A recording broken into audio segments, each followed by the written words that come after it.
Bismillah. Assalamualaikum warahmatullahi wabarakatuh. Innal hamdalillahi nahmaduhu wa nasta'inuhu wa nastahdihi wa natubu ilaihi wa na'udzu billahi min shururi anfusina wa sayyiati a'malina. May yahdihillahu fahuwal muhtadi wa may yudlil falan tajida lahu waliyyan mursyida. Asyhadu an la ilaha illallah wahdahu la syarikalah wa asyhadu anna Muhammadan abduhu wa rasuluhu la nabiyya wa la rasula ba'dah. Usikum wa iyaya nafsi bitaqwallah. Allahumma shalli ala Muhammadin wa ala Muhammad kama shallaita ala Ibrahim wa ala ali Ibrahim innaka Hamidum Majid. Asbahna ala fitratil Islam wa kalimatil ikhlas wa ala dini nabiyina Muhammadin sallallahu alaihi wasallam wa ala millati abina Ibrahim hanifan muslima wa ma kana minal musyrikin. Raditu billahi rabba wa bil islami dina wa bi Muhammadin nabiyya wa rasula. Allahumma inna nas'aluka ilman nafi'a wa rizqan thayyiba wa amalan mutaqabbala. Allahumma taqabbal minna innaka antas samiul alim wa tub alaina innaka antat tawwabur rahim. Wa ba'du. Bapak Ibu kaum muslimin muslimat jamaah salat subuh yang berbahagia, kita bersyukur pada Allah di kesempatan pagi yang penuh berkah ini setelah menunaikan satu kewajiban salat subuh berjamaah yang kita dahului dengan sahur yang penuh barokah. Mudah-mudahan syukur kita ini membuat nikmat ini senantiasa ditambahkan dan dilanggengkan. Shalawat serta salam semoga terlimpahkan kepada baginda Nabi Muhammad SAW, juga pada keluarga, kerabat, sahabat dan para pengikut yang setia sampai kiamat. Mudah-mudahan kita termasuk yang mendapatkan janji syafaatnya pada yaumul qiyamah. Bapak Ibu sekalian, di pertemuan awal kita sudah berbincang bahwa hubungan yang kita bangun suami dengan istri diikat dengan satu tali yang namanya akadun nikah, yang oleh Allah disebut sebagai misaqon ghalidho, sebuah ikatan yang begitu sangat kuat, sebuah perjanjian yang sangat tebal ya, yang itu hanya Allah gunakan pada 3 keadaan, yaitu pada pernikahan laki dan perempuan, pada saat Allah mengangkat janji para nabi dan rasul untuk menyampaikan wahyu, dan ketika Allah meminta sumpah Bani Israel di Bukit Tursina, di mana bukit itu sudah diletakkan di atas kepala mereka. Kalau mereka mengingkarinya maka Allah akan timpakan siksa pada mereka. Ini perjanjian yang sangat berat sekali. Sekarang kita melihat bagaimana sebenarnya berbincang tentang ayah sang arsitek peradaban. Ada banyak ilustrasi dalam Al-Quran. Pertama, Allah menggambarkan bahwa wanita yang hari ini ditakdirkan Allah menjadi pendamping kita, mereka hunna libasul lakum wa antum libasul lahun. Mereka digambarkan oleh Allah seperti pakaian, di mana pakaian memiliki 3 fungsi minimal. Pertama, sebagai penutup aurat kita. 2, sebagai pelindung dari panas dan dingin. 3, sebagai perhiasan bagi para penggunanya ya. Sebagai penutup aurat karena memang kita manusia yang penuh dengan aib dan cacat. Pendamping kita hadir untuk saling menyempurnakan. Tidak ada manusia yang sempurna, semuanya punya kekurangan. Maka dengan adanya pasangan saling melengkapi dan menyempurnakan ya. Sehingga basis berpikir bahwa istri itu adalah pakaian, kita harus saling menutupi aib dan kekurangan kita, bukan justru mengumbar dan menceritakan aib tersebut kepada orang banyak. Maka tugas kita pertama adalah menjaga kehormatan pasangan kita. Yang kedua, bahwa dia punya fungsi sebagai pelindung dari panas dan dingin. Maka bisa kita bayangkan bahwa manusia punya emosi yang tidak stabil. Kejiwaannya tidak selalu dalam keadaan yang tenang, naik turun. Maka disinilah fungsi pasangan untuk saling mengingatkan. Tawasaw bil haqqi wa tawasaw bis sabri ya. Seorang suami atau istri dalam menyikapi pasangannya jangan mudah mengezum situasi emosi pada titik tertentu. Misal begini, suatu saat istri Anda ngambek, lalu Bapak zoom itu ngambeknya diperbesar, kemudian di screenshot ngambeknya, sampai di otak kita punya kesimpulan istri saya itu orang yang ngambekkan, marahan, ininya. Padahal nanti pagi itu sudah reda lagi, itu kan? Pagi marah, siangnya sudah damai lagi. Jangan sampai kita kalah dengan anak-anak, Pak. Anak-anak itu kalau berantem, kalau tengkar, 10 menit kemudian mereka sudah bermain lagi. Nah ini ada suami yang diem-dieman sama istrinya sampai berhari-hari. Ini kalah sama anak kecil namanya. Ya, ini pelindung panas dan dingin. Yang ketiga, bahwa pasutri itu seperti pakaian, fungsinya adalah untuk berhias. Bagaimana perhiasan yang sesungguhnya? Kita lihat Bapak Ibu sekalian, kalau waktu acara pengantenan, dalam acara pengantenan itu ya bisa dikatakan laki yang paling ganteng itu adalah pengantin lakinya, wanita yang paling cantik adalah pengantin wanitanya, pengantin perempuannya. Di antara semua pengunjung yang hadir, itu yang paling ganteng dan yang paling cantik itu yang duduk di pelaminan. Padahal besok kalau sudah memasuki hari-hari normal, ya biasa saja. Kenapa mereka tampak tampan, tampak cantik?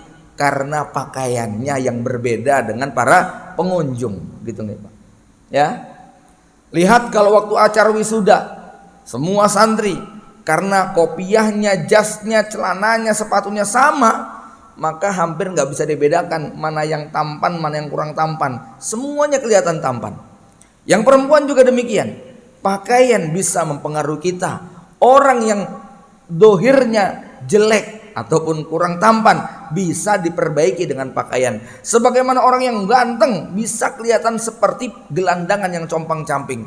Saya pernah menyaksikan sebuah tayangan eksperimen sosial bagaimana seorang miliarder wayang ganteng gagah tapi pakai baju compang-camping, nyeret karung goni keliling nyari sampah. Ya, karena pakaiannya semacam itu, dia diperlakukan seperti pengemis. Padahal aslinya dia seorang kaya raya, miliarder, motivator, pemilik gedung puluhan lantai, ya, punya bisnis yang menggurita. Tapi pakaiannya itu loh Pak, karena dia menggunakan kaos oblong yang sudah robek, bolong, celana pendek selutut, kemudian membawa karung keliling minta nasi, minta air dan sebagainya, rambutnya dibuat aut-autan, akhirnya dia diperlakukan seperti gelandangan.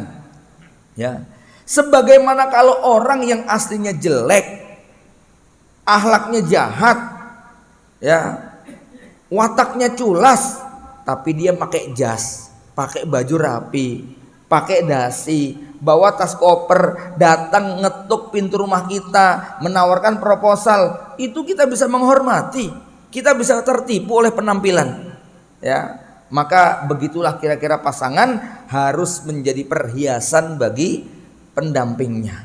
Bapak Ibu yang dirahmati Allah, memahami bahwa pasangan kita itu adalah pakaian, hunna libasul lakum wa antum libasul lahun, ini tentu butuh perawatan ekstra. Kenapa? Pakaian bisa kotor, pakaian bisa rusak, pakaian bisa lawas, bahkan pakaian bisa robek dan bisa hilang. Gitu nggih Pak? Sama Pak, istri kita juga begitu. Bisa kotor, bisa rusak, bisa robek, bahkan bisa hilang, begitu. Ya. Berarti bagaimana sikap kita? Ya kita jaga dengan sebaik-baiknya. Yang kedua, ini yang nampaknya sangat relevan. Tentu tadi juga relevan, tapi ini juga sangat penting untuk kita renungkan. Allah berfirman tentang wanita pendamping hidup kita bahwa mereka itu adalah nisaukum harsul lakum. Istri kalian itu sawah ladang kalian. Istri kalian itu kebun. Istri kalian itu adalah taman. Istri kalian itu sawah. Mereka adalah tanah, kita adalah pemiliknya. Kita developernya, kita petaninya, kita pengembangnya. Kita yang berkuasa untuk mengotak-atik tanah itu mau dibuat seperti apa, ya, jenis tanaman apa yang akan kita tanam, bagaimana cara merawatnya. Nah inilah pekerjaan kita sebagai laki-laki. Bapak Ibu yang dirahmati Allah Subhanahu Wa Taala, maka dari sejak awal Rasulullah SAW sudah mengingatkan bagaimana cara memilih tanah yang baik. Ya, kita diperintahkan mencari tanah yang strategis.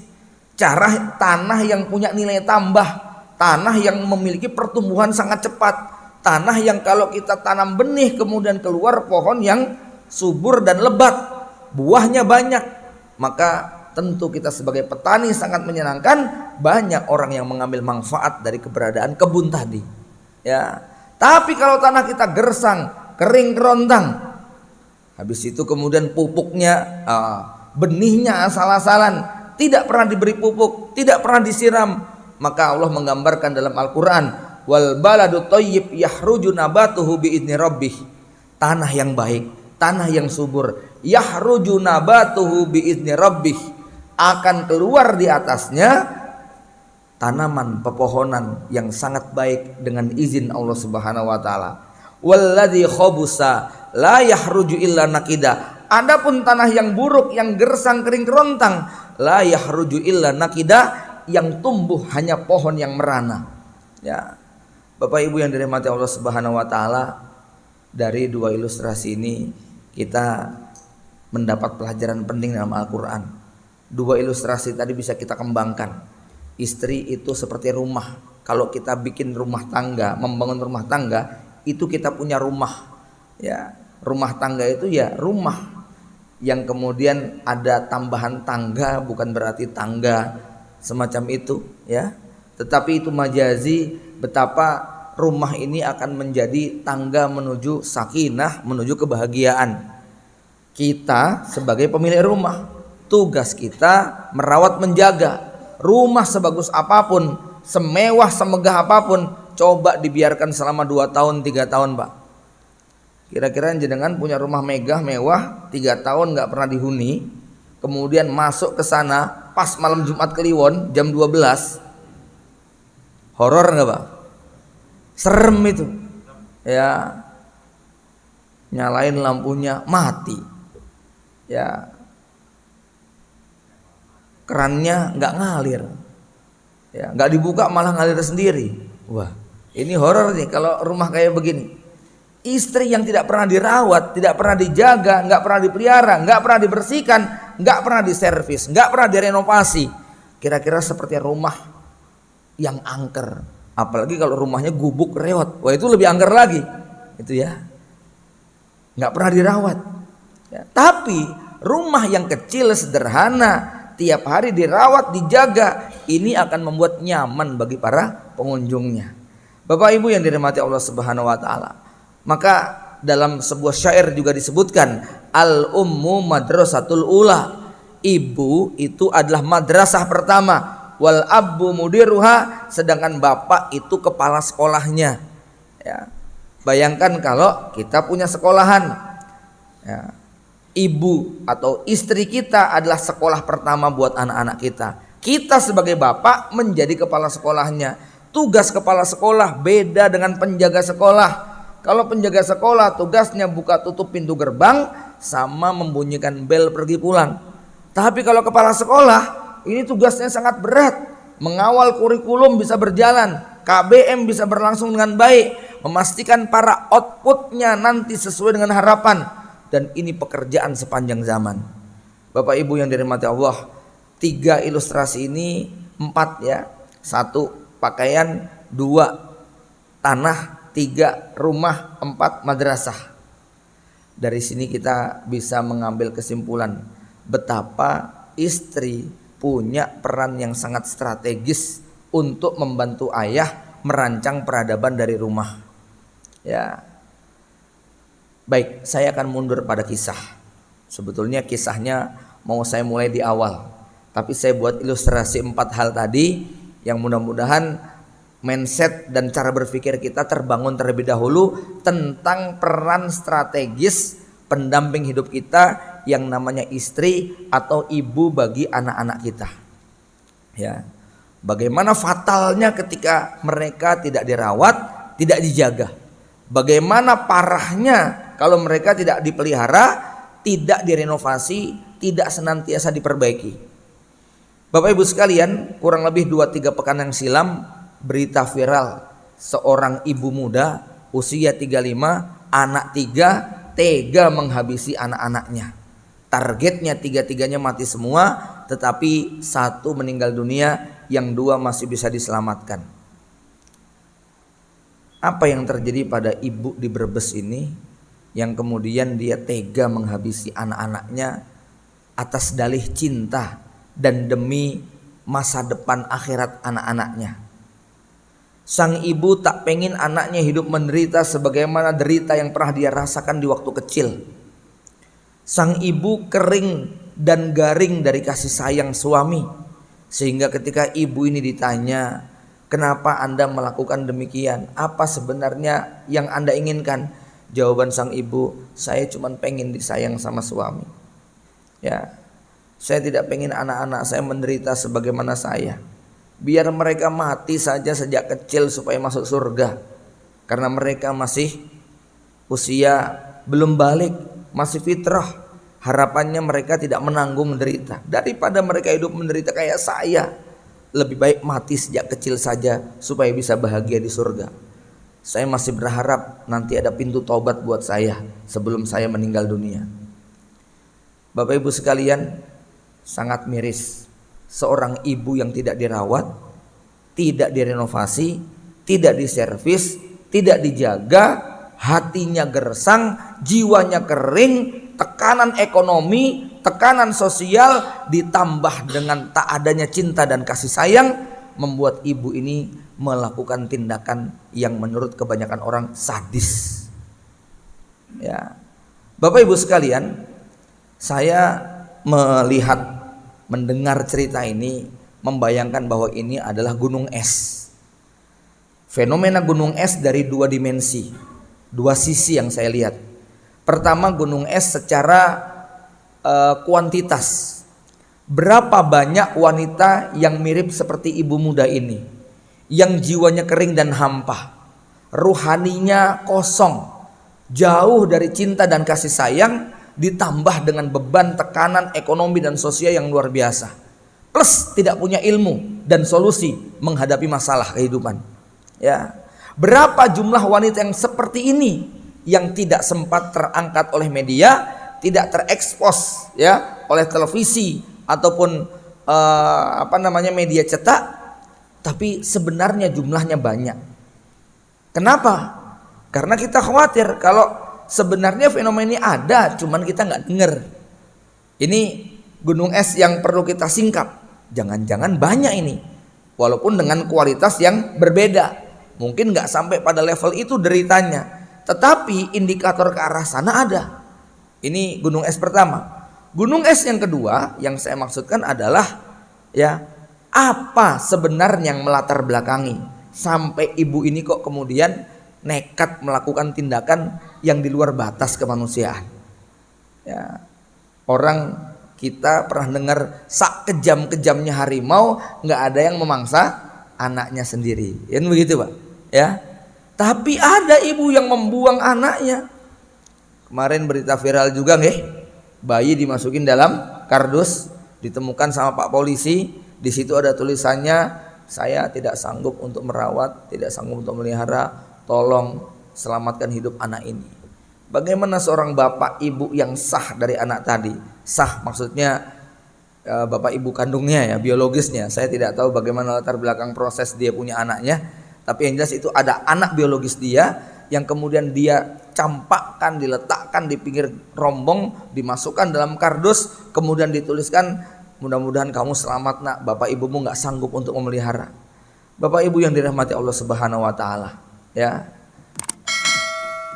kita perlu banyak belajar keikhlasan dari makhluk Allah yang namanya binatang. Ya, saya baca tulisannya MH Ainun Najib, ibu-ibu kalau mau belajar ikhlas mendidik anak, belajarlah kepada ayam betina. Bagaimana sang pejantan membuahinya, lalu kemudian sang betina ini bertelur, jumlahnya nggak 1, 2 Pak, 5, 6, 7, 8, 10, 12. Setelah itu sang jantan pergi lagi, ngapain Pak? Kawin lagi, ya nggak? Ya. Sementara sang betina dibiarkan merawat 12 butir telurnya, rela menahan haus dan lapar demi ngangkermi anak-anaknya, ya. Dan kemudian setelah sekian puluh hari ayam itu telur tadi netes, dan sang ibu mendidik 12 ekor anaknya sendirian, merawat, menjaga, melindungi, memelihara. Muncul energi kekuatan untuk menjaga mereka, dan tidak cemburu ngelihat si pejantan kawin lagi dengan babon yang lain, gitu loh. Ikhlasnya luar biasa, gitu loh ya. Ini yang senyum bapak-bapak Bu, ternyata Bu. Ya, pernah ngelihat ayam jantan mendidik anak-anak hasil pembuahannya Pak? Enggak, ibunya dulu, masya Allah, Allah ilhamkan si betina ini ikhlas merawat 12-12-nya. Lihat kalau ada anak kecil yang mendekat, lihat kalau ada kucing yang mendekat, ya, betapa dia kemudian menunjukkan benteng pertahanan supaya tidak mengganggu anak-anaknya. Tiba-tiba dia jadi pemberani, kan begitu, ya. Ya. Ini ilham yang Allah tanamkan. Ayo Bu, belajar ikhlas dari ayam betina Bu. Ya, serius ini, gitu ya. Saya baca kisah ini muhasabah, saya ya Allah, gitu ya. Bahagianya kalau punya istri mentalnya kayak ayam betina begitu ya. Bapak Ibu yang dirahmati Allah, ya baik, saya lanjutkan kembali. Ya, jadi ini fenomena yang gunung es yang kedua yang saya maksud adalah bagaimana secara kita harus singkap ini. Ya, ada peristiwa apa di balik munculnya kasus tadi. Jadi begini maksud saya, Bapak Ibu sekalian. Kalau kita melihat gedung yang sangat megah, mewah, sekian belas atau puluh lantai, jangan kemudian kita lihat kacanya, catnya, tetapi pikirkan berapa kedalaman cakar besi yang ditanam sampai kuat menopang bangunan sebesar itu. Kan gitu Pak. Kalau kita melihat sebuah pohon yang tinggi besar, bayangkan seperti apa kedalaman akarnya yang menghunjam, kok kuat menopang pohon setinggi itu. Ya, maka ketika dia rapuh dan ambruk, kita kemudian ngerti seberapa sih kedalaman pondasinya. Kenapa ada bangunan seperti itu kemudian roboh? Ya, sebesar apa besi-besi yang menopangnya? Ini yang perlu kita pelajari. Faktor sosial, faktor ekonomi, faktor psikologi. Ini yang perlu kita singkap. Maksud saya begini, jangan-jangan ada hal serupa yang sudah dialami oleh pasangan kita, gitu Pak. Ya, suasana psikologisnya ada kemiripan dengan pendamping kita. Cuman bedanya kalau orang-orang yang rapuh tadi tidak dapat dukungan support dari keluarga besarnya, support dari suami tercintanya, sementara barangkali pendamping kita tidak demikian. Dia kuat, dia mampu bertahan karena di samping dapat support dari keluarga besarnya, punya ilmu dan iman, ditambah dengan pendampingan yang baik, sehingga tidak terjadi kehancuran tadi. Tapi kalau ini kemudian kita abaikan, lalu kita tidak support, istri tidak punya kesempatan untuk ngaji, nggak punya kawan-kawan yang solehah, nggak punya tempat untuk cerita dengan solusi yang terbaik, maka jangan heran kalau wanita-wanita semacam itu, ibu-ibu rapuh semacam itu, kemudian dia karena nggak ngerti jalan keluarnya, lalu menempuh cara-cara yang sifatnya adalah instan. Ya. Para ummahat, Bapak Ibu yang dirahmati Allah Subhanahu Wa Taala, kalau cerita yang di Brebes ini mewakili kalangan dari ekonomi bawah, pendidikan yang juga menengah atau rendah bahkan, maka cerita 16 tahun yang silam ini kejadiannya di Jawa Barat. Seorang ibu muda sama anaknya 3. Kalau dilihat dari nama-nama anaknya, nama suaminya, nama sang istri, ini bukan orang biasa. Sang istri jenjang pendidikannya juga bukan sekedar SMP atau SMA. Sang ibu ini, ibu anak 3 ini jenjang pendidikannya S2. Bahkan dia menjadi asisten dosen di sebuah perguruan tinggi yang cukup terkenal. Tetapi ibu 3 anak ini memutuskan untuk menghabisi tiga anaknya. Anak yang pertama berumur 6 tahun, anak yang kedua berusia 3 tahun, anak yang ketiga berusia 9 bulan. Kejadiannya bulan Juni tahun 2006, 2006. Ya, jadi udah sekitar 18-an tahun silam ya. Sekitar 18 tahun yang silam. Ini sang ibu merasa tidak sanggup untuk membersamai anak-anaknya. Dia merasa gagal jadi ibu yang baik buat anak-anaknya tadi. Dia merasa nggak sanggup kalau memikul beban pendidikan tadi sendirian, tidak dibantu oleh suaminya. Dia merasa bahwa amanah ini sangat berat. Dan pikiran ibu ini sama dengan cerita yang di Brebes tadi. Bagaimana ibu ini merasa daripada anakku nanti besar menderita, lebih baik mereka mati sekarang supaya bisa masuk surga. Daripada anakku nanti besar masuk neraka karena durhaka kepada orang tuanya, mendingan mumpung masih fitrah mereka mati saja sehingga kemudian masuk surga tanpa hisab karena belum akil balik. Ya, singkat cerita, maka ibu ini kemudian merancang misinya, dan kejadiannya tahun 2006 bulan Juni, ba'da asar anak nomor 3-nya yang berusia 9 bulan itu dibawa ke kamar. Kemudian diambillah bantal, dibekep itu muka si anak sampai kehabisan napas dan akhirnya meninggal dunia. Ya. Setelah anak nomor 3 ini kemudian meninggal dunia, si ibu menyeret kembali anak nomor 2-nya yang berusia 3 tahun. Silahkan bayangkan anak kita umur 3 tahun itu kayak apa. Lucu-lucunya, nyenenginnya, Masya Allah, qurrata a'yun.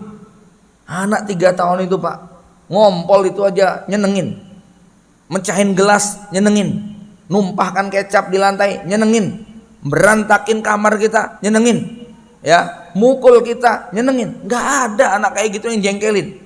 Semuanya menyenangkan, semuanya lucu menggemaskan.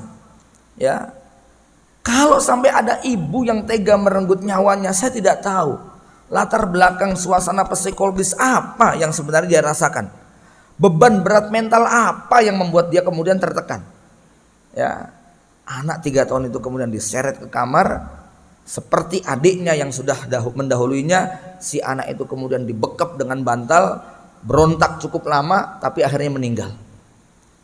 Anak nomor 1-nya masih TPA, belum pulang.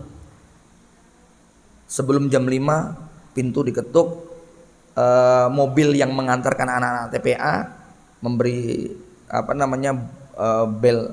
bunyi bel. Ibunya kemudian membukakan pintu, si anak kemudian masuk. Ya, anak masuk kemudian bilang, "Umi, aku lapar, aku minta makan." Ya, sama ibunya diambilkan nasi dan lauk, anak makan sendirian. Sambil makan anak itu mengatakan, "Umi, nanti habis maghrib aku diajari ngaji ya."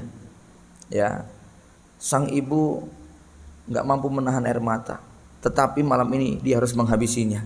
Ya, permintaan anak yang sangat lugu, polos, melihat makan sudah nggak disuapin, plus masih minta diajari ngaji pada maghrib atas permintaan. 6 tahun Pak, baru TK. Ya, bisa dibayangkan kayak apa lucu-lucunya, kayak apa dia sangat menyenangkan. Ya, kayak apa dia betul-betul raut wajahnya betul-betul tanpa dosa. Tapi ibu itu kemudian ketika waktu Isya akhirnya menyeret anak itu persis sebagaimana anak pertama dan anak kedua dengan anak ketiganya. Butuh waktu yang cukup lama sampai akhirnya anak itu kemudian meninggal juga. Malam itu sang ibu tidur bersama 3 orang anaknya yang sudah menjadi mayat. Sang suami sedang ada di lemburan kerjanya. Pagi harinya kemudian suaminya pulang dan akhirnya ketika bertanya, "Kok sepi? Kemana anak-anak?" Pintu kamar dibuka, sang suami menyaksikan 3 anaknya sudah tiada. Antara geram, sedih, marah, emosi, bercampur aduk itu suami. Tapi dia mulai menyadari diri bahwa barangkali ini adalah puncak akumulasi daripada semua beban yang dirasakan oleh sang istri. Bapak Ibu yang dirahmati Allah Subhanahu wa taala, berapa cerita tadi itu Bang? Ya, 3 ya. Cuman 2 cerita ini yang analisanya menarik ya, karena memang akhirnya ibu ini dalam proses persidangan bulan Agustus 2006 dibebaskan, lalu diserahkan kepada psikiater karena ibu ini mengalami gangguan mental yang cukup berat. Ya, saya baca 2 versi kenapa ibu ini melakukan tindakan yang sangat keji tadi. Bapak Ibu sekalian,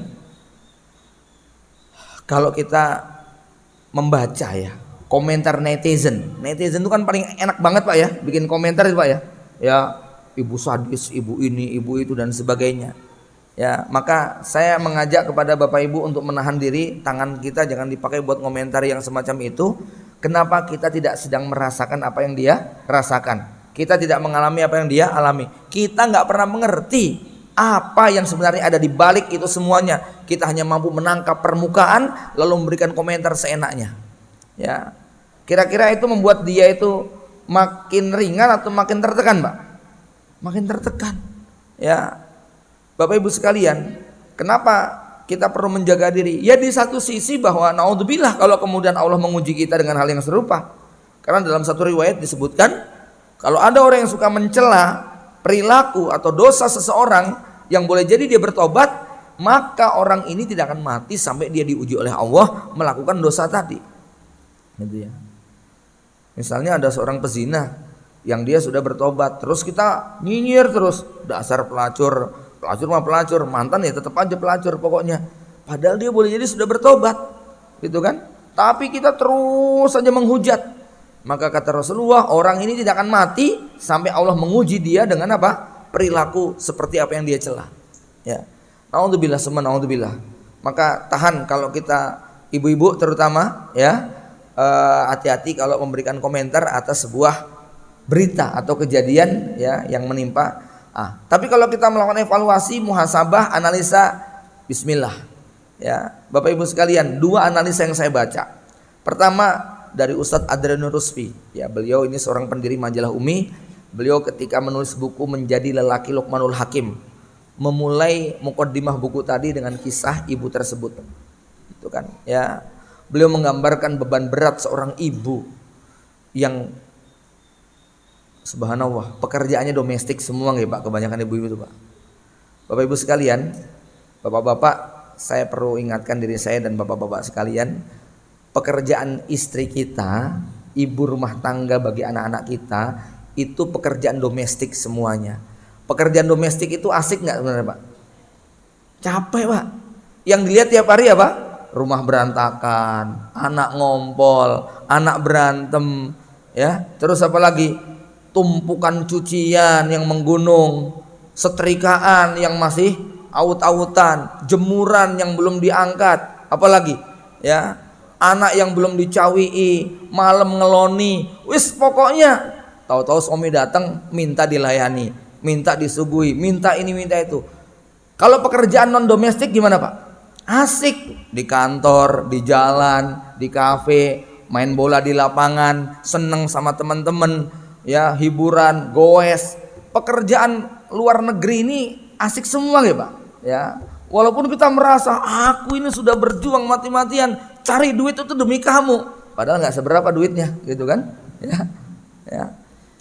Istri kita di rumah itu Pak, masya Allah bebannya kayak begitu, dan itu hari-hari, ya, hari-harinya kayak begitu. Lah kalau wanita dengan beban pekerjaan yang semacam ini, kemudian mereka tidak diservis, tidak diberi hiburan, tidak diberi sesuatu yang menyenangkan, ya. Ada penelitian begini Pak. Ini menarik masalahnya data ini. Ya. Dari sisi fisiologis, dari sisi fisik, laki dengan perempuan itu bedanya jauh sekali. Saya nggak mau ungkap yang lainnya, satu aja, otak laki dengan otak perempuan. Dari sisi beban volumenya itu berbeda. Perempuan itu berat otaknya kurang lebih 850 gram sampai 1100 gram. Laki-laki kurang lebih 1100 sampai 1250 gram. Ya. Ada selisih 20% lah. Tetapi Bapak Ibu sekalian, ibu-ibu silakan merasa otak perempuan itu bekerja 8 kali lebih keras dan lebih kuat daripada otak laki-laki. Ini kalau mau dijabarkan panjang ceritanya Pak, ya. Tapi saya simpulkan, saya sampaikan kesimpulannya. Otak perempuan yang volumenya lebih ringan, lebih kecil daripada otak laki-laki, bekerjanya 8 kali lipat. Kira-kira ibarat mesin cepat panas nggak itu Pak? Ya, kalau saya gambarkan begini, otak laki-laki ibarat mobil itu seperti tronton 5000 cc. Buat ngangkut 20 penumpang lewat jalan tol, kecepatannya berapa Pak? 100 km per jam itu lancar Pak. Otak perempuan itu seperti Avanza 1500 cc dinaiki 50 orang. Cepet ringsek nggak kira-kira Pak? Ya, lah sudah gitu jarang diservis lagi. Ya, mana olinya bekas. Ya, wah ini cepet hancur. Ya, mobil seperti ini cepet rusak. Nah, perempuan semacam itu keadaannya.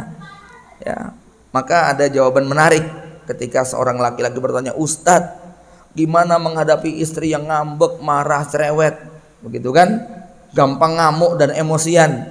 Jawabannya satu, dengerin, jangan dibantah. Dua, minta maaf, benar atau salah, biar cepat kelar. Tiga, jangan beri nasihat ketika dia masih emosi. Empat, cobalah membantu meringankan sejumlah pekerjaannya. Lima, peluk, cium, ya, usap kepalanya. Enam, ajak jalan-jalan ke mall, begitu loh ya. Kalau Anda pakai jurus ke-6 langsung, jurus 1 2 3 4 5 nggak penting, begitu. Insya Allah langsung manjur. Setelah dibawa, bilang sama dia, Mi, ndang milih sak karepmu, aku sing bayar. Wah, itu insya Allah ndang cepet mari itu Pak, gitu Pak ya. Ya. Jadi sudah nggak pakai jurus 1 2 3 4 5, langsung jurus ke-6, ayo naik ikut Abi kemana? Pokoknya, begitu ya. Itu kalau sering digituin ibu-ibu, insya Allah banyak yang ikhlas Pak, gitu Pak ya. Ya, setuju Bu? Ya, Pak, suara hati mereka kayak gitu Pak ya. Bapak Ibu yang dirahmati Allah, kembali kepada analisa Ustadz Adriano tadi, penulis buku Menjadi Lelaki Luqmanul Hakim. Beliau mengatakan bahwa ibu ini tidak sanggup memikul beban domestik itu sendirian. Ya, memikul semua pekerjaan rumah tangga, sementara suami merasa aku sudah melakukan semuanya. Sementara dia praktis lebih banyak urusan mencari nafkah di luar, lalu membebankan semua urusan domestik tadi kepada sang ibu sendirian. Saya nggak tahu, jangan-jangan doktrin ayam betinanya terlalu kuat gitu loh Pak ya, sehingga dia merasa menjadi sebagai ayam jantan yang bebas berbuat apa saja. Bapak Ibu sekalian, tapi yang kedua ini yang menarik juga. Saya baca versi yang lain, di mana ibu ini punya inner seal yang nggak bagus. Inner seal itu apa? Lingkaran masa kecil. Ya, perilaku, sikap dan perlakuan dari kedua orang tuanya kepada dirinya yang membekas masuk ke dalam alam bawah sadar sampai ibu ini merasa walaupun itu salah tapi dia nggak bisa berontak dan nggak bisa keluar. Sejak kecil dia diperlakukan selalu dibanding-bandingkan sama ibunya. Bapak ibunya orang kaya, ya, berpendidikan tinggi, perfect, menuntut yang sempurna, sementara dia secara kualitas agak ini Pak, agak rendah dibandingkan dengan kakak-kakaknya. Paribasanya kakaknya pinter-pinter, dianya biasa saja, bahkan mungkin agak menengah ke bawah. Ya, ibunya selalu mencela dia. Kamu tuh Mbok kayak kakak-kakakmu tuh loh, ya. Kalimat ini, maaf ibu-ibu, jenengan itu secara psikologis potensi nyinyirnya tinggi. Diakui atau tidak diakui, ibu itu potensi nyinyirnya lebih besar daripada laki-laki. Betul Pak? Ya.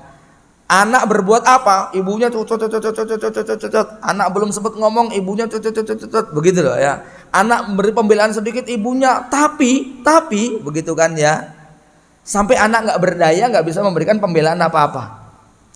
Ini watak, tabiat yang banyak menimpa kaum wanita, nyinyir, gitu loh Pak ya. Ya, terserah ngakui atau tidak mengakui, ya, nggak usah mengakui tapi cukup dalam hati sajalah ya. Itu potensinya sangat tinggi perempuan nyinyir begitu ya. Nyinyir sama tetangga itu nggak bagus, nyinyir sama anak juga nggak bagus begitu Pak ya. Dan ini pekerjaan berat laki-laki untuk menghibur gitu Pak. Kalau nggak bisa kita juga berantem kok Pak sama istri Pak ya. Oke, sampai anak ini kemudian berusaha menunjukkan yang terbaik. Ya, Mbok kamu punya nilai A gitu loh, kayak kakak-kakakmu tuh. Anak ini belajar, dapat nilai A dari berapa? 5 atau 6 mata pelajaran pokok, dia dapat nilai A1. Ketika ditunjukkan, Umi, Bu, Mama, ini aku nilaiku dapat A. Apa komentar ibunya? A kamu cuma satu, temen kamu tuh A-nya banyak sekali loh, gitu ya. Pokoknya perbuatan apapun yang berusaha ditunjukkan, yang itu prestasi, dijatuhkan sama ibunya, gitu loh, ya. Sampai tertanam di alam bawah sadar si ibu 3 anak ini bahwa aku anak yang gagal, aku nggak mungkin sukses, aku nggak mungkin berhasil, aku nggak bisa seperti harapan mereka, ya. Dan ini terbawa, Pak, ya. Mari kita istighfar kalau kita melakukan hal-hal yang semacam ini pada anak-anak kita. Dan kepada anak-anak yang pernah merasa mendapatkan perlakuan semacam itu, yakin bahwa masa depan di tangan Allah Subhanahu wa taala. Optimis, jangan merasa kecil hati, wala tahinu wala tahzanu, jangan merasa sedih, jangan merasa khawatir, ya. Allah akan bantu kita, masa depan kita di tangan Allah Subhanahu wa taala. Belajar dari orang-orang yang mengalami tekanan, ya. Kalau ngerti bagaimana cara menggunakannya, maka dia akan bangkit. Ada sebuah syair Arab, ya, manusia terus melempari aku dengan batu, maka aku gunakan batu itu untuk membuat sebuah bangunan.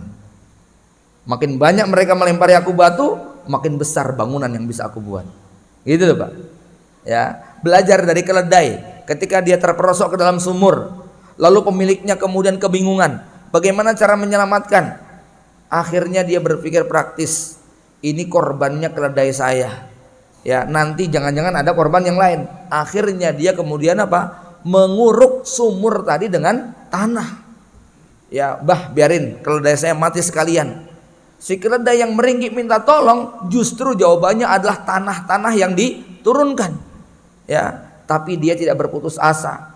Ketika tanah itu jatuh di atas punggungnya, dia goyang-goyang badannya, jatuh tanahnya ke bawah, dia injak, dia naik sedikit, diuruk lagi, dia injak lagi, dia uruk lagi, digoyang-goyang lagi, dia injak lagi, sampai keledai naik. Dan betapa terkejutnya sang pemilik keledai tadi ketika sumur ini sudah mau tertutup, tiba-tiba keledainya tadi bisa loncat dan selamat.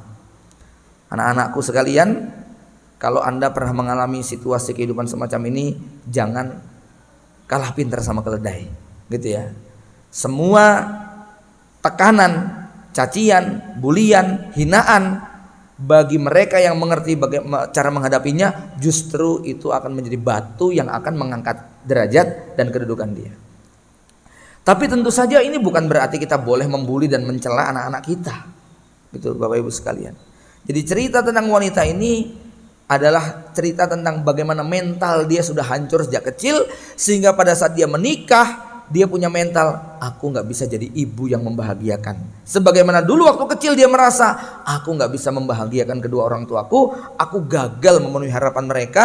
Maka mental ini terbawa sampai besar, sampai dia punya keyakinan, aku nggak mungkin bisa membahagiakan suami, aku nggak bisa menjadi ibu yang diharapkan, aku akan gagal. Nah, kalau mentalnya sudah down, ini ya sudah. Bapak Ibu sekalian, mental ini sangat penting sekali. Ada pertanyaan yang saya tonton sebuah tayangan menarik, ya. Kenapa kok singa itu dijuluki raja hutan? Kalau bicara badan, dia kalah besar sama gajah. Kalau bicara kecepatan, kalah sama cetah. Kalau bicara keahlian, kalah dengan binatang-binatang yang lain. Tapi kenapa dia dijuluki raja hutan? Ya. Apa jawabannya? Karena beda mentalnya singa itu beda. Singa ketemu gajah, yang dipikirkan apa?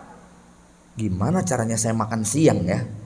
Pak, gajah ketemu singa, mikirnya gimana? Gimana saya caranya lari dari dia? Kan begitu, Pak. Mentalnya beda. Yang ini mentalnya gimana saya cara menerkam, yang sana mentalnya gimana saya lari dan kabur dari dia ini. Padahal dari sisi badan menangan gajah barangkali. Bapak Ibu yang dirahmati Allah, maka rusaknya mental ini sangat berpengaruh kepada kualitas diri kita. Bapak Ibu sekalian, maka berbicara tentang ayah, sang arsitek peradaban, bangunan fisiknya itu adalah istri kita. Ya. Tanahnya itu adalah istri kita. Rumahnya adalah istri kita. Bangunan sekolahnya istri kita. Anak-anak kita itu adalah pohon yang kita tanam. Anak-anak kita itu adalah peserta didik dalam madrasah tersebut. Anak-anak kita adalah penghuni rumah tadi. Bagaimana rumah ini bisa menjadi tempat yang nyaman? Inilah pekerjaan berat seorang bapak, di mana dia harus mendesain, merancang, merawat dan menjaga. Karena yang namanya rumah ini, kita tahu Bapak Ibu sekalian, potensinya untuk gampang kotor, gampang rusak, ya. Apalagi rumah-rumah yang dihuni oleh anak-anak balita, baru disapu belum ada 10 menit sudah kotor lagi, baru dipel belum ada 1 jam sudah berantakan lagi. Ya ini, tapi bukan berarti kemudian buat apa disapu ntar juga kotor lagi, buat apa dipel nanti juga berantakan lagi. Ya, Bapak Ibu sekalian, belajar kepada Nabi Nuh alaihissalam, merawat istrinya selama 950 tahun, merawat anaknya selama 950 tahun, dan hasilnya istrinya durhaka, bahkan jadi penghuni neraka. Anaknya durhaka, ikut gabung dengan orang-orang kafir. Tapi kesabaran sang bapak untuk merawat menjaga istri dan anak, pada detik-detik terakhir ketika banjir bandang sudah menggunung, anaknya lari menaiki puncak. Ketika ditegur, irkam ma'ana ya bunayya irkam ma'ana, Nabi Nuh tetap memanggil anaknya dengan panggilan ya bunayya, duhai anandaku, duhai anak tercintaku. Ini nakalnya udah 900 tahun loh Pak, tetap dipanggil ya bunayya. Bukan hanya itu, irkam ma'ana, ayo nah, naik nah. Kalimatnya menarik sekali, wala takum ma'al kafirin, jangan kamu gabung sama orang kafir. Seakan-akan anaknya Islam nih Pak, seakan anak-anaknya itu beriman, maka digunakan kalimat wala takum ma'al kafirin, jangan gabung sama orang kafir, padahal anaknya sudah kafir. Ini menunjukkan betapa cinta dan kasih sayangnya Nabi Nuh kepada anak-anaknya yang durhakanya sudah sangat kebangetan, tetap dipanggil ya bunayyar kam ma'ana wala takum ma'al kafirin. Dan ini bukan berlangsung 10 tahun, 20 tahun, tapi 950 tahun. Betapa sabarnya Nabi Nuh alaihissalam untuk membawa istri dan anak-anaknya. Insya Allah anak-anak kita semua masih dalam perahu kita Pak, nggak ada yang keluar dari perahu kita. Senakal apapun mereka tetap dalam bahtera kita, walaupun belum sesuai dengan harapan. Jadi penumpang tapi penumpang yang nakal gitu Pak. Ya, tentu cinta dan kasih sayang kita harus lebih kuat kepada mereka daripada kepada yang tidak mau masuk ke dalam kapal kita. Nggak ada tuh Pak kita yang punya anak murtad tuh Pak. Ya, insya Allah nggak ada. Paling nakal-nakal biasa gitu ya. Ada nggak yang punya istri kayak Nabi Nuh, suaminya berdakwah ceramah kesana kesana, istrinya malah ngompori masyarakat, bojoku ki gemblung begitu loh. Ada istri yang kayak gitu Pak.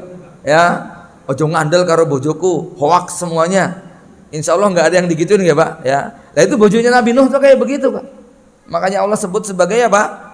Teladan bagi orang kafir. Daraballahu masalan lil ladzina kafaru imra'ata Nuhin wa imra'ata Lut. Gitu ya. Maka mari ilmu sabar ini kita maksimalkan betul ya.